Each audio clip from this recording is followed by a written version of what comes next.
Flying in Iceland is not more difficult. We take off at sea level and we usually fly in low or moderate winds. And there's always experienced pilots flying ahead of you, kind of being the guinea pig of checking how about the conditions. So you are in good hands. But what makes it more difficult is being tired, sleep deprived, cold and exhausted.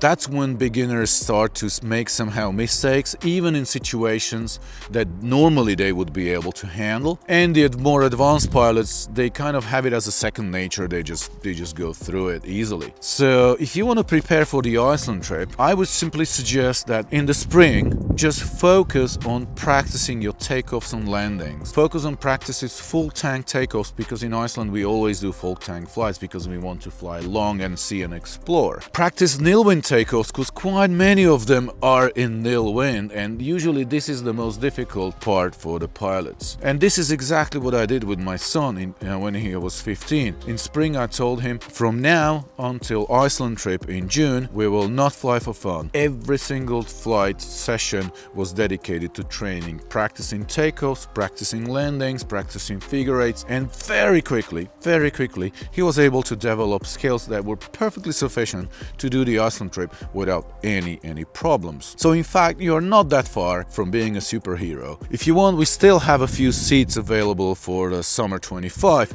so go to wingmanadventures.org, sign up and start practicing, and see you in summer.